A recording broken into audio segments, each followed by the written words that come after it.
بسم اللہ الرحمن الرحیم۔ ایک دفعہ کا ذکر ہے کہ حضرت علی رضی اللہ تعالیٰ عنہ سے کسی شخص نے پوچھا کہ جب قیامت ان قریب ہوگی تو دنیا میں کیا ہو رہا ہوگا۔ یہ پوچھنا تھا کہ حضرت علی رضی اللہ تعالیٰ عنہ نے فرمایا اس وقت دنیا میں شراب کا استعمال زیادہ ہوگا اور شرابی لوگ شراب کی نئی نئی اقسام بنا کے انہیں بیچا کریں گے۔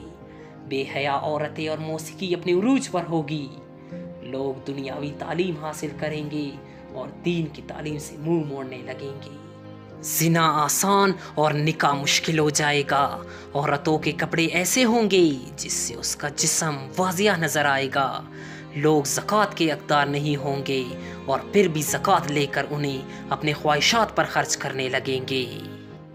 سال مہینوں جیسا اور مہینے ہفتوں جیسا اور ہفتے دن جیسا اور دن گھنٹوں جیسے لگنے لگیں گے۔ دنیا کے مالدار بخیل ہوں گے۔ گناہ کو گناہ نہ سمجھا جائے گا اور مذاق مذاق میں لوگوں کے دل دکھائے جائیں گے۔ مسلمان زیادہ ہوں گے مگر غلام۔ اسلام پر عمل کرنے والوں پہ لوگ تعجب کریں گے اور ان کا مذاق اڑائیں گے۔ مسلمان مالدار ہوں گے لیکن دیندار نہیں۔ قرآن کو لوگ صرف پڑھیں گے سمجھیں گے نہیں۔ مرد کم اور عورتیں زیادہ نظر آئیں گی۔